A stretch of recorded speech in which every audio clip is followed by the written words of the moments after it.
I'm really smiling because I came in after one of the small groups, so I came in after the sitting was already in place and already in motion. And as I sat and looked around and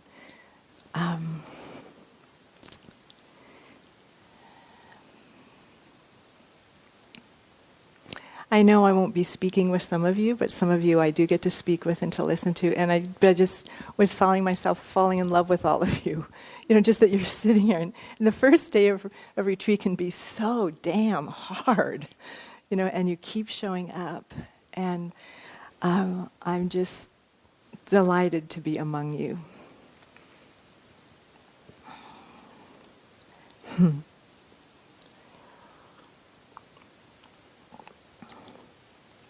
And someone earlier today said, I never heard the word dharmet, but it made me think of, I think it was Buddha and the dharmets. And it's probably Siddhartha and the dharmets.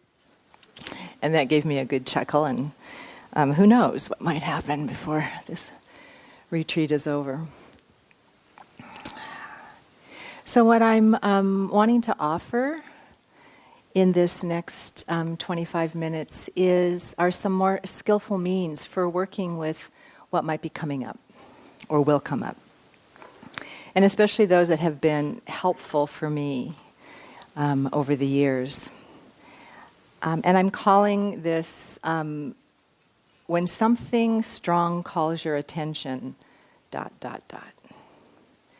And Pat gave us a beautiful description of the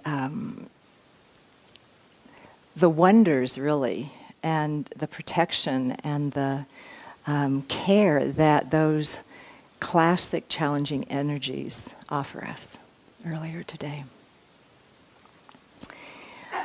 And in some of my first exposure to Vipassana instructions, after some time, depending on the number of days in the retreat, there would be, of course, the coming into presence in the body and using an anchor that was in one of the five senses and returning again and again. But then it would be, and when something strong calls your attention, let go of the anchor and bring that same quality of interest and kindness to whatever is calling your attention. And how many of you had, so far today, just by a show of hands, have experienced of the challenging energies, sloth and torpor? Yeah, okay. How many, and we may get more than one hand up, of course, worry and flurry, restless mind and worry. Okay. And wanting mind. If there was only this, yeah, wanting mind. And then not wanting mind. I don't like what's here. Yeah. And then any doubt or confusion about what the heck is in two hands. Some of these are getting two hands. Yeah, yeah. So one of the skillful means that has been incredibly helpful to me in working with strong, strong unpleasant experience, and most everyone here knows about Vedana, that feeling tone of pleasant, unpleasant, or neutral, neither pleasant nor unpleasant. But Pema Chodron has a way of framing these strong experiences. It's called on-the-spot Tonglen. And when strong unpleasant experience arises, it could be mental, emotional, physical, or some combination of all of those. That, of course, we notice it, we name it, we're present with it.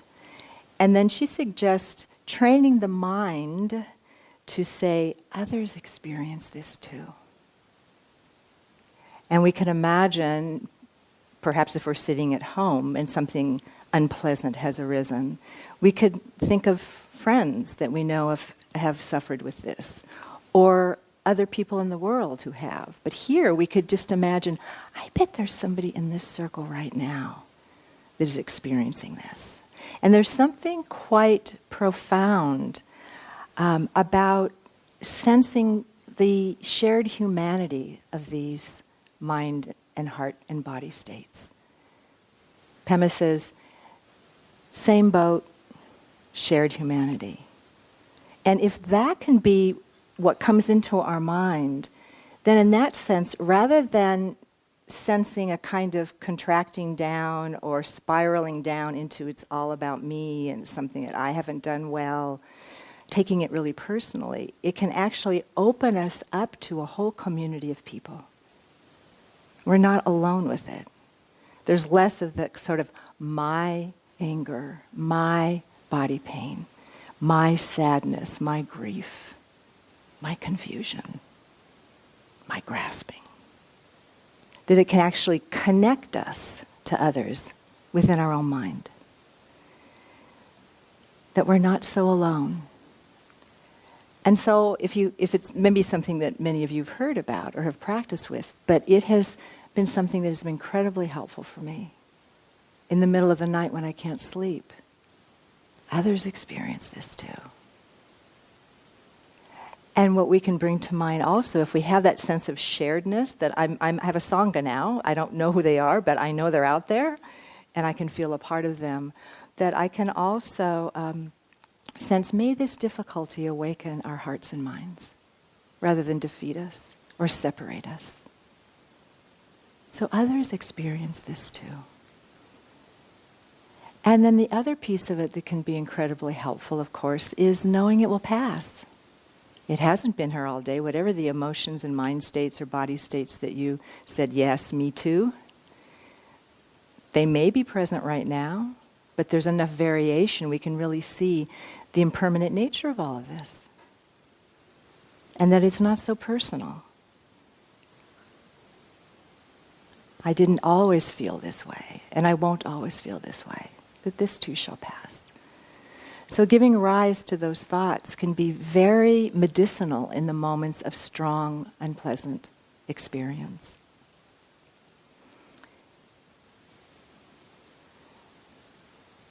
It's the encouragement to turn toward the difficulty as the path to liberation that Pat was also speaking of, right?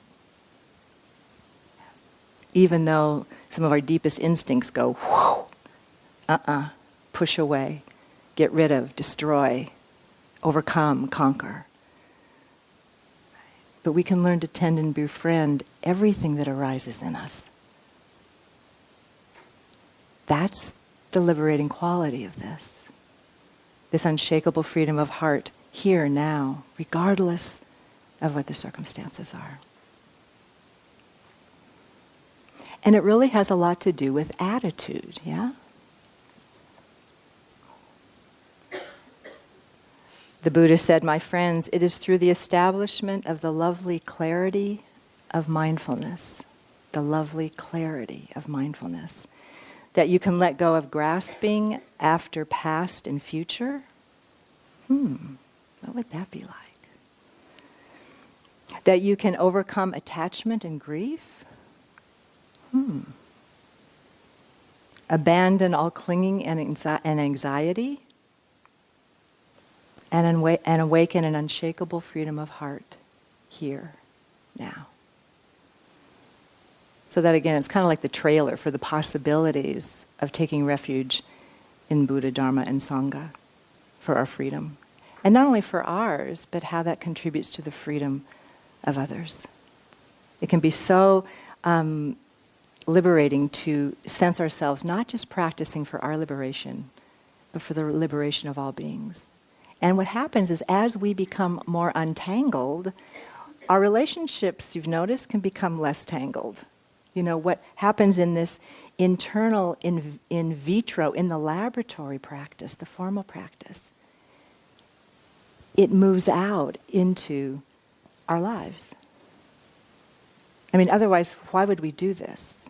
You know, just to have these experiences here when we're in retreat or with eyes closed. You know, we want more creativity, more freedom, more love, more joy, more connection, more peace. Not just for ourselves, but because it influences the people in our life. Our relationships get richer and deeper. And we can actually tolerate more in ourselves and others. We can bring a curious and genuinely compassionate attention and live from what we value. You know, life is the meditation hall, ultimately. So attitude-wise, these kinds of practices are not trying to encourage us to transcend and move out of, and it's actually how can we be in the fullness of life, rather than trying to create certain mind states. Although we do work with the heart practices in this way.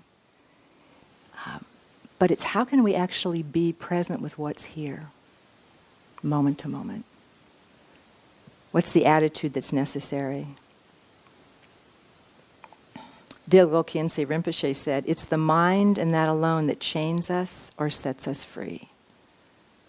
I remember when I heard that, I thought, ye gads, it isn't all that stuff out there. It's actually what's in here. It was a real motivator to say, it's my attitude that's going to make a difference. And I'm responsible for this internal mindset and heart set. Nobody else is. It's up to me. And the Buddha basically said that here are the practices and teachings that will untangle your heart and mind. Now, go to it. Don't believe me. Don't believe your elders necessarily just because they're your elders, or the books just because of their books, or the traditions because they've been handed down for thousands of years. But by careful observation and analysis, if the practices lead to harmlessness and benefit for yourself and others, then you might want to care. I'm paraphrasing here. Then you might want to follow them. If they lead to harm, then maybe you don't want to follow them. We have to do the research. It's up to us.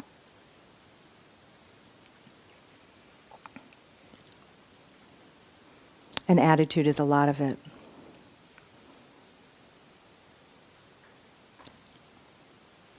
Viktor Frankl, who lost his pregnant wife, parents, and brother in the Holocaust, spent 3 years in concentration camps and wrote, everything can be taken from a person but one thing, the last of the human freedoms, to choose one's attitude in any given set of circumstances, to choose one's own way every day, every hour.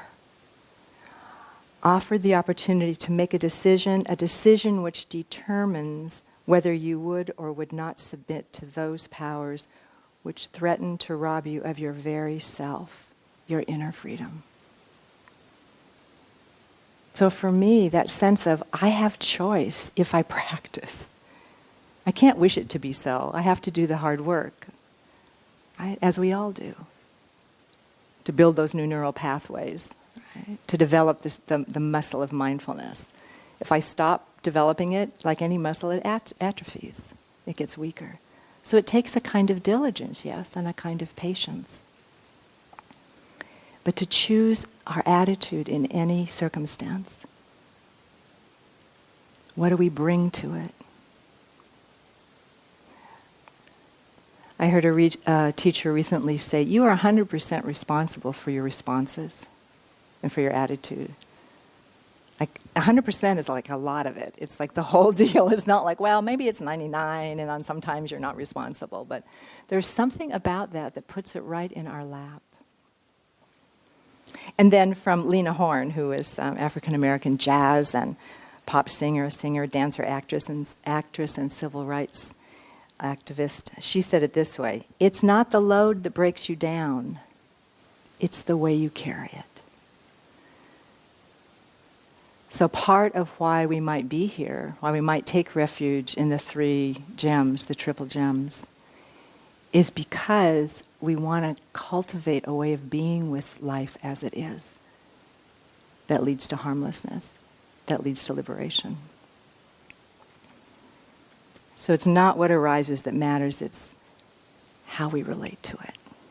And that's no small, easy thing, right? Because we have lots of conditioning that gives us a lot of ways of reacting. that may not be quite so skillful. So curious, how many of you have had or are currently experiencing strong, unpleasant physical sensations? Or have today? Okay. There's probably very few of us in this room that in recent days have done this much sitting. The body itself, it takes a while to adjust. And when I think of people who come to daylongs, even though daylongs don't usually start at like 6:15 and end at 9:15, they're shorter. But you go through so much of the difficulty. And so these days are like this. Now, some of you may have had a beautiful day of kind of peace and tranquility, or at least waves of that. How many of you have had strong, pleasant experience? And just name a couple of those out loud. Not the circumstances, but the experience. What was a name of a strong, pleasant experience you had? Just call them out. Walking in the woods. Please. Oh, 2 for walking. I see some nodding heads. What is it like to be outside in the woods in this amazing place? Please. The pleasantness of listening to the wind. Sorry? Feeling the sunshine. Walking practice in the hallway. Any pleasant emotions that anyone is, or mind states? Remus?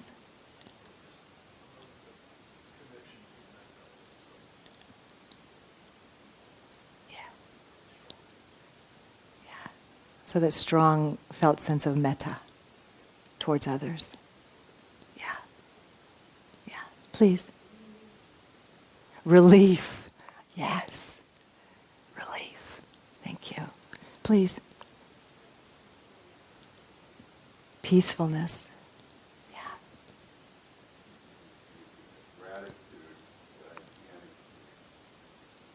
Gratitude that you can experience the difficulties. Yeah, that's a bit of the lion's roar. It's like the confidence. I can actually be with this. I can actually be with this. Yes. Yeah. Please, one more.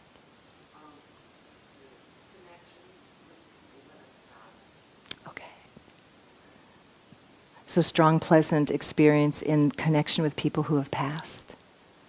It's amazing how there's only, I don't know how many we have now, 24, whatever, but it can be like there's a whole room full of people. Have you noticed that? And other people come to visit that are part of your inner life, and they feel like they're here. Yeah. Sometimes it's on the pleasant end, sometimes it's on the unpleasant end, but I have a sense of how I feel like I have a lot of people around me. Sometimes behind me that have my back, others that are leading me forward, others that are blocking the way, right?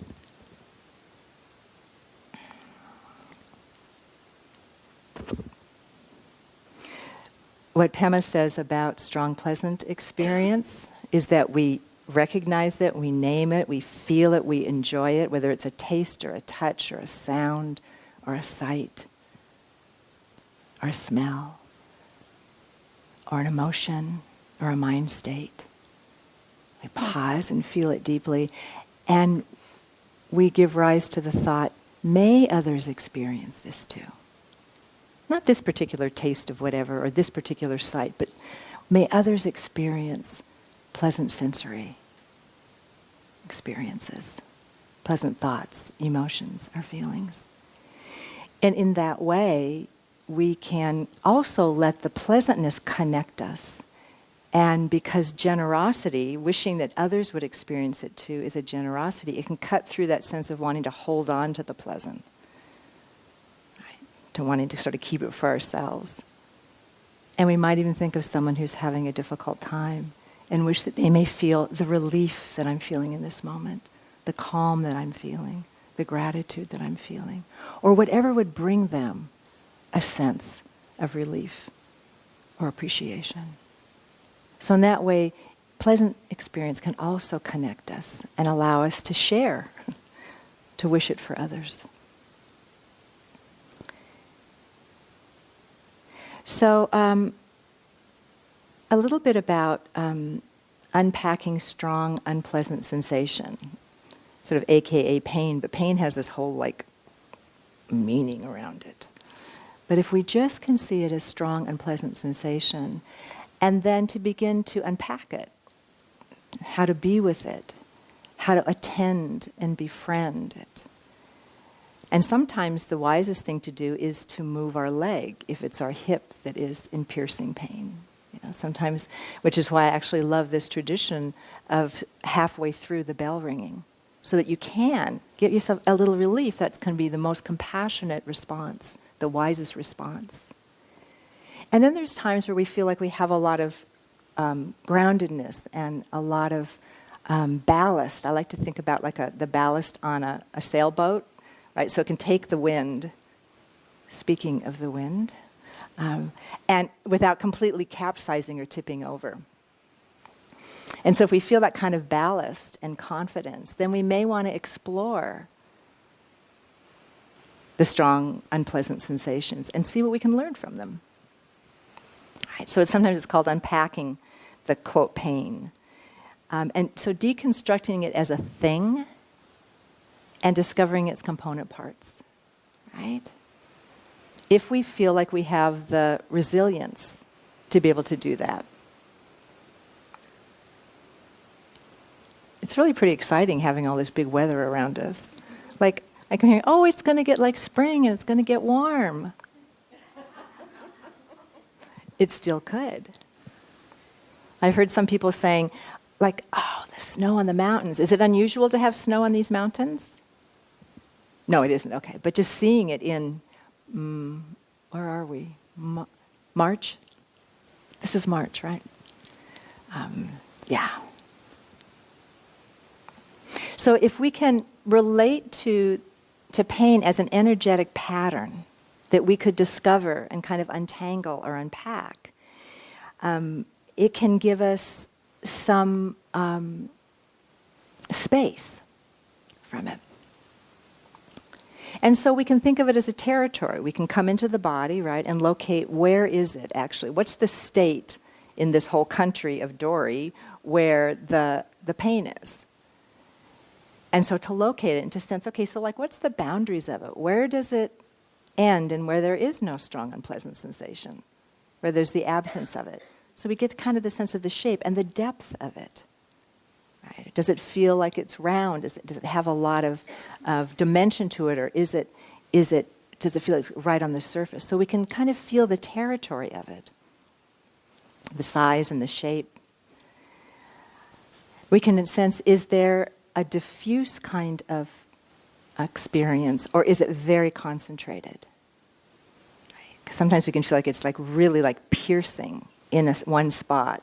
That's where I have what I have in my left hip. It's like there's something piercing it. But pretty close to it, there isn't anything. It's very centralized and located. So we can kind of get a sense, is it broad? Is it deep? Where are its boundaries? And if we can really sense the boundaries, then we can pendulate between the intensity of it, bringing our attention to the middle of it, and then moves to someplace else in the body, which I'm sure many of you know. It can work very beautifully. If it's too much to be here, then we can pendulate, bring our attention to some other area that's neutral or even pleasant, to give ourselves a little bit of a relief. And then we can get really curious about how these sensations change. Because we tend when we're wrapped around them, it's almost like if this is the pain and then there is resistance to it or judgment of it, it's like the other hand wrapped around that fist. And so this just stays tight. So if we can make space, feel a kind of relaxation around that area, that physical area, it can allow this energetic pattern of unpleasantness to begin to shift and change. And we can use the light mental noting of like, well, what is it really? Is it pulsing? Is it stabbing? Is it throbbing? Is it twisting? Is it burning? Right? Aching, stinging, piercing. And again, with any of the noting, it's not that we get the exact right word, but those have different qualities, right, to them, those different terms. And we can also then begin to notice, if we give it space, that it isn't as solid as we think. Because we've loosened the space around it, and we can begin to notice it and the changing of it. We can also sense it's the body's pain, it's not my pain. Because how often do we add those second arrows of, it's always like this for me? Or, if I stay like this in this position, I'm going to need knee surgery. Which is something to actually pay attention to. Like, is this the kind of pain in the knee or the joints that as you get up and walk, it dissipates? Or is it the type that it doesn't? Because people really do hurt themselves staying in a position for long periods of time. It does happen. And it can, for some of our older bodies, it can happen more easily. So to be generous with our compassion and our willingness to move is really important. But to see and to feel the kind of waves, the spread, the expansion, the loosening, the tightening, to get really curious about what is this in its changing forms. Another way of working with it is to kind of have a sense of breathing into it, ventilating the space. Now that's an imaginal process, right? Because we know that I know I can't get my breath down. Well, at least I don't think I can get it down into this place in my hip, right? But I can imagine the breath energy moving there, like making space, opening, with a tender touch. And then see what the effect is, see what happens. Does that shift? Does it help us loosen our sense of identity around it? Does it loosen the second arrows of, I should have stretched more, right? Or I've somehow done something wrong, this is a punishment. I love how Pema says that, pain is not a punishment. Pleasure is not a reward. They're just things that arise and pass away based on causes and conditions. So how can we watch not only that it's hard enough to have strong unpleasant sensations, but it's also even harder to be stabbing ourselves with the second arrows of what we've done wrong or the mental anguish, right? So we can notice that. And I even have this sense sometimes like, okay, let me pull out that one. It's snuck in there. It's an old one and it comes really fast. But I could pull it out and instead place my hand on my heart or place my hand on the place that's really hurting and let it feel the contact, the care. The words like I used this morning in the Qigong practice with our both hands on our heart. I'm here and I care. Like to keep ourselves company in the midst of physical and of course in the midst of emotional pain. Right. And just to say too, as we bring this to a close, is that in working with strong unpleasant emotional experiences, is that the reason they are so complex and sometimes just so knotted up is that they're that combination of some unpleasant sensations in the body and a storyline. And to keep repeating the storyline, if there was a solution in the storyline, we'd have solved it a long time ago. We'd be free, right? But we know what happens to that kind of repetitive repeating and how powerful and compelling it can be. I did something wrong, they did something wrong, he should, she should. We get caught in that and mired in it. And if we can actually say, okay, here is the story, right? Can I set that aside and bring my full and undivided attention into the here and now experience of that story, whether it's a fear from the future, an anticipatory fear, or whether it's replaying a really painful, traumatic experience.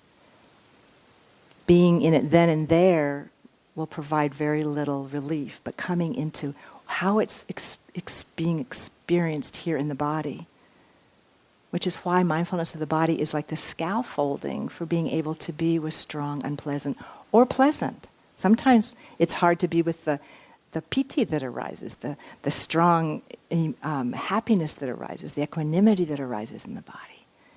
Sometimes that we think, oh no, that's kind of scary. And it might be. So I don't want to just focus on the unpleasantness. Sometimes strong, pleasant experience can also have its own kind of second arrowing or layers on top of it why we shouldn't feel it or what it's supposed to mean. So just to say, to be able to keep coming into the body, to keep feeling what's here right now, because here is where the healing will happen. Here is where we offer the salve of compassion and tenderness. Here is where we're alive. And it can be hard to let go of the story. It can keep creeping in, and we can say kind of like, I like the not now mantra. Not now. Not now. I'm coming back to feel the life of the body and offer whatever kind of nourishment and compassion and tenderness I can to be with what's here right now. And then notice the effect of that.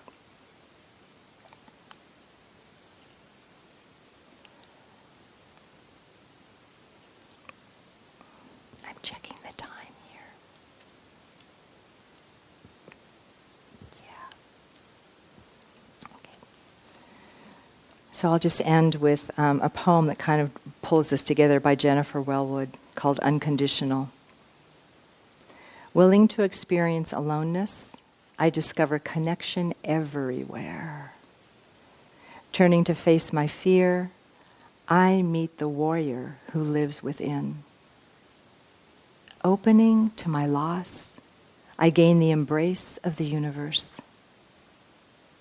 Surrendering into emptiness, I find fullness without end. Each condition I flee from pursues me.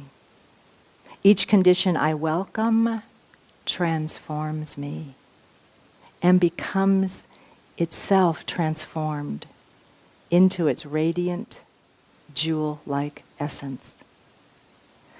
I bow to the one who has made it so, who has crafted this master game. To play it is purest delight. To honor its form is true devotion.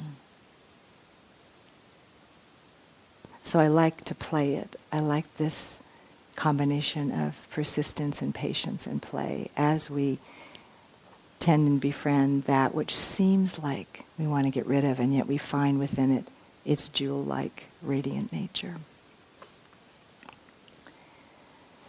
So I'll put a bookmark there. Thank you for your kind attention.